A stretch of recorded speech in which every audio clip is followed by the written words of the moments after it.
Iya, baik. Untuk yang kedua ada Teh Nanda. Ya. Nama Nanda Adriani Rahman, tempat tanggal lahir Purwakarta 9 Maret tahun 2000, alamat di Forum Pondok Indah, agama Islam, status mahasiswa, dan juga aktif di dalam organisasi Pramuka, himpunan mahasiswa Islam, dan juga dalam Pokjayan Genre. Nah, sebenarnya ini juga banyak ya prestasinya ya. Cuman karena tidak disebutkan gitu ya. Sepertinya langsung saja kepada Teh Nanda untuk menyampaikan materi dan berbagi pengalamannya. Padanya disilahkan. Assalamualaikum warahmatullahi wabarakatuh. Kita mau sharing aja ya, diskusi aja. Makasih Teh Alia yang sudah memperkenalkan. Tadi perkenalkan lagi dari saya Nanda Azriani Rahman. Kebetulan memang alhamdulillah tahun kemarin mendapatkan amanah sebagai runner up 1 Duta Genre Kabupaten Purwakarta tahun 2020. Sebenarnya Duta Genre itu apa sih? Mungkin di sini teman-teman ada yang sudah tahu, ada juga yang belum tahu, ada juga yang baru dengar apa sih Duta Genre itu. Jadi kita perkenalan dulu ya tentang Duta Genre. Jadi Duta Genre ini remaja yang punya komitmen dan motivasi tinggi sebagai role model atau sebagai contoh untuk remaja lainnya. Jadi di sini sebenarnya kita lebih berfokus kepada triad KRR, 3 ancaman dasar kesehatan reproduksi remaja. Sebenarnya ke situ, cuman emang di Genre juga kita membahas mengenai life skill tentang keterampilan hidup. Alia boleh dilanjut slide-nya? Lagi tentang beraksi ya. Di sini aku pakai modul dari BKKBN tentang beraksi. Jadi genre ini punya 3 modul: berani, beraksi dan berani, beraksi dan berkolaborasi. Jadi di sini Nanda pakai sedikit tentang beraksi. Nah, di situ ada pembagian segmentatifnya dulu. Dari pembagian segmentatif ini berarti dibagi-bagi dari per modul. Nah, beraksi ini sebenarnya untuk usia 15 sampai 19 tahun. Modul ini untuk 15 sampai 19 tahun, tapi di dalamnya bisa juga dipakai untuk usia 20 dan 20 ke atas gitu. Nah, di sini tentang 5 transisi kehidupan remaja. Nah, ini langsung slide selanjutnya Teh. Karakteristik remaja di usia 15 sampai 19 tahun ini dibagi beberapa poin. Ada yang dari segi fisiknya, terus karakteristik dari secara emosionalnya, terus juga secara sosialnya. Dari fisik mungkin di usia 15 sampai 19 tahun ini usia mereka anak remaja mulai nyaman dengan kondisi fisik mereka, membutuhkan waktu istirahat dan tidur lebih banyak, kemudian berani melakukan eksplorasi baru, mulai dari gaya rambut, merias, dan lain-lain, kemudian mulai memperhatikan penampilan fisik. Lalu secara emosionalnya seringkali berjarak dengan orang tua, lebih dekat dengan teman sebaya, terus keberadaannya tuh ingin dianggap oleh orang lain. Tali boleh digedein? Mulai tidak bisa diatur, terus mood atau perasaan yang tidak stabil, kemudian mulai berani mengungkapkan ketertarikan atau perasaan pada orang lain, dan secara emosionalnya di usia 15 sampai 19 tahun ini mulai menemukan eksistensi di lingkungan pertemanan, aktif di lingkungan sosial yang digemari, menghabiskan waktu di luar rumah. Dan ini berkaitan dengan minat dan bakat ya, aktif di lingkungan sosial yang digemari. Dan untuk poin seringkali berjarak dengan orang tua, lebih dekat dengan teman sebaya, ini emang banyak sekali ditemukan di usia 15 sampai 19 tahun ini. Emang banyak anak remaja yang malu untuk cerita ke orang tua, tapi dia lebih nyaman ceritanya ke temannya, termasuk tentang minat mereka. Aku nih sukanya kayak gini, kira-kira aku harus ngapain ya? Padahal kan orang tua itu bisa aja lebih paham tentang diri kita, tapi kita suka lebih nyaman ke teman curhatnya. Nah, lanjut lagi Teh. Nah, kenali dirimu lebih dalam di sini. Mengenal diri lebih dalam sebelum kita. Jadi life skill ini ada beberapa poinnya. Yang terakhir itu ada keterampilan sosialnya. Sebelum kita ke keterampilan sosial, kita tuh lebih baik mengenali dulu diri sendiri gitu. Tak kenal maka tak sayang. Perlunya mengenali diri lebih dalam secara fisik dan memetakan perubahan psikologis atau emosional yang dialami, sehingga siap untuk membangun relasi yang sehat. Nah, yang organ reproduksi nggak usah ya, kita baca yang atasnya aja. emang benar-benar perlu kita mengenali diri sendiri dulu sebelum kita terjun ke masyarakat. Karena kalau misalkan kita bisa mengenali diri sendiri, insya Allah kita bisa berinteraksi dengan orang lain juga secara sehat. Lanjut deh ke yang lain, ke selanjutnya. Nah, di sini pentingnya seorang remaja ini merencanakan hidupnya dari sekarang. Nah, rencanakan hidupmu membuat dan mengambil keputusan sendiri terkait kehidupan, tentunya membuat rencana yang keren untuk masa depan.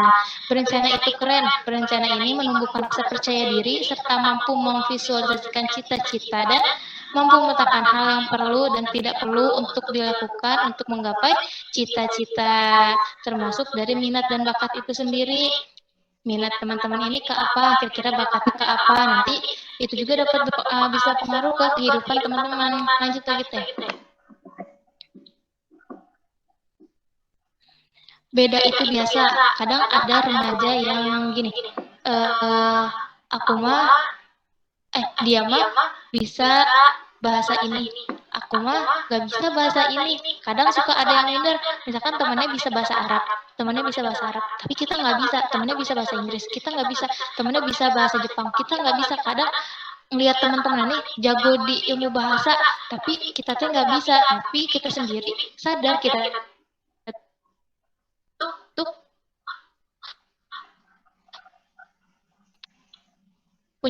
punya kemampuan dari oh aku mah bedanya sama yang lain, enggak, yang tertulis di sini B itu biasa dalam hidup sosial yang tanpa stigma dan diskriminasi. Jadi jangan merasa minder kalau misalkan kita merasa beda sendiri. Kita cari kemampuan kita di apa.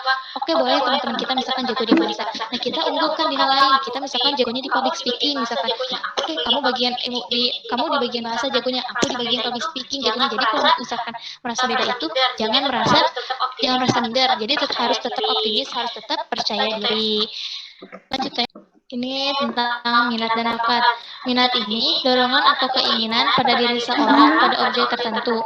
Minat ini merupakan perpaduan antara keinginan dan kemauan yang dapat berkembang pada diri seseorang.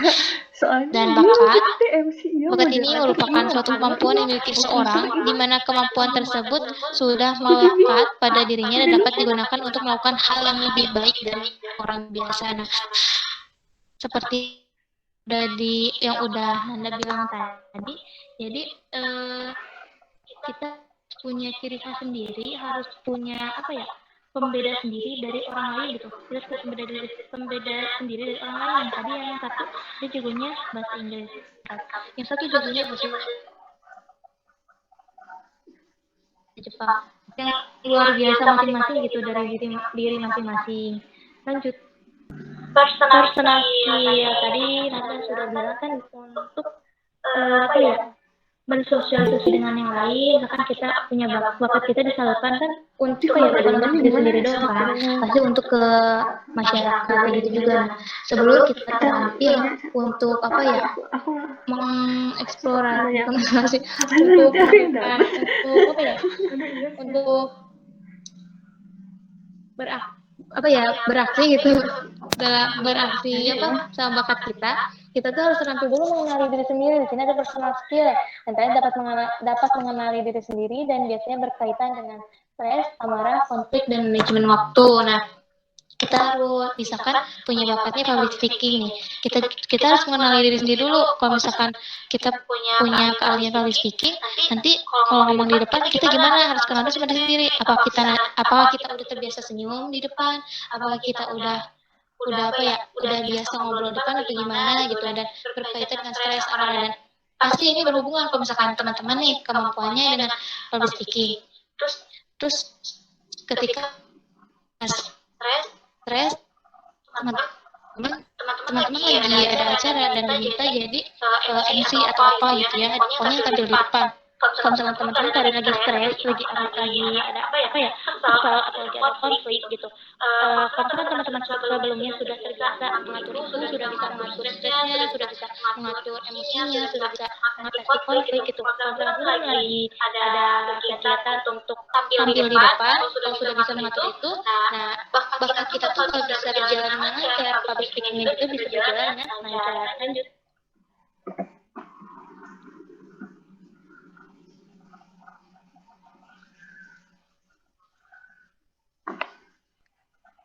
Terus siapa aja sih yang hadir?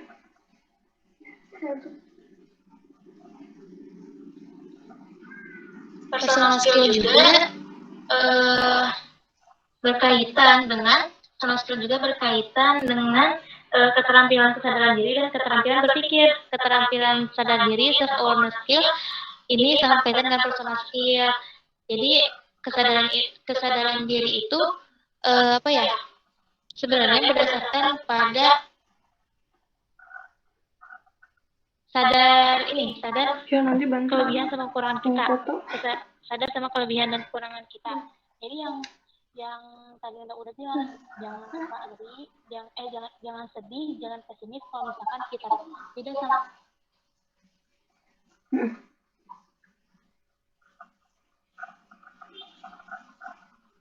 misalkan kita tidak jadi orang lain ya, itu harus satu karena kemampuan kita kemampuan apa tunjukkan kemampuan itu dan kita tuh kan kita terus selanjutnya tentang social skill, kemampuan memahami konteks orang lain, keterampilan berhubungan pribadi dengan orang lain dengan penuh perhatian, keterampilan berkomunikasi baik antar individu atau kelompok, serta keterampilan bekerja sama. Nah, itu tadi kenapa tadi awalnya kita harus paham dulu, kita harus paham tentang diri kita tuh ini gimana, kita tuh orangnya kayak gimana, kita minatnya kemana gitu.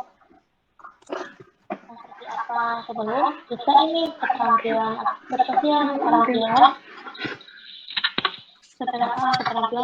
karena kalau sudah bersosial ini berhubungan dengan orang lain, jangan sampai kita merugikan orang lain gitu. Lanjut ya. Oh udah selesai ya. Terus apa sih hubungannya ini tentang keterampilan ini sama minat bakat? Tentu berhubungan ya minat bakat kita sebelum kita terjun ke masyarakat, sebelum kita benar-benar bakat atau bakat kita itu kita harus paham dulu sama diri sendiri, kita harus jadi remaja yang baik, harus benar-benar minat bakat itu benar-benar apa sih? Minat bakat itu benar-benar berguna lah gitu di kehidupan kita. Bukan cuma saat remaja aja bakat itu ada yang bisa Nanti kita apa katanya? tangga juga. Ini ada aslinya Nah, ini kan ya.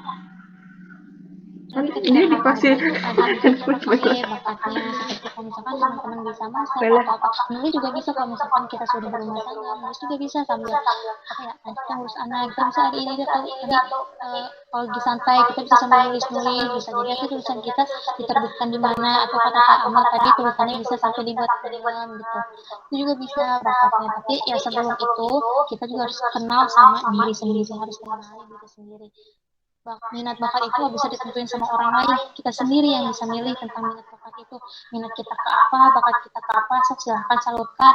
Kalau misalkan ada teman-teman yang mengucilkan atau menertawakan, tetap aja lanjut. Nah, ini minat kita ke sini, tunjukkan ke orang yang mengecilkan kita, yang anggap kita nah itu tunjukkan bahwa bakat kita itu bisa menjadi hal yang besar, bisa jadi hal yang berharga seperti itu. Ngomongnya kemana-mana nih. ke siapa ini? Juga ada yang lebih paham tentang apa ya minat bakat tentang mengenali Nanya diri kedua sendiri. ke menurut Cukup sulit emang untuk mengenali diri sendiri gitu tapi seiring berjalan waktu kita bisa hal itu oh kita tuh maunya kesini seperti ini gitu mungkin segitu teh Alia tentang minat bakat. Terima kasih banyak ya pada Teh Nanda yang telah menyampaikan ilmunya berbagi sharing gitu pengalaman pengetahuannya. Mudah-mudahan kita semua dapat mengambil manfaatnya. Alhamdulillah, sesi pertama pemaparan pemateri dan sharing dari pemateri 1 Teh Amel dan pemateri 2 Teh Nanda telah selesai. Lalu kita masuk ke dalam sesi kedua yaitu sesi tanya jawab ataupun silakan bagi teman-teman ada yang ingin menanggapi atau berbagi pengalamannya masing-masing dalam sesi ini. Boleh disilakan untuk komen di kolom chat atau langsung mengaktifkan mikrofonnya.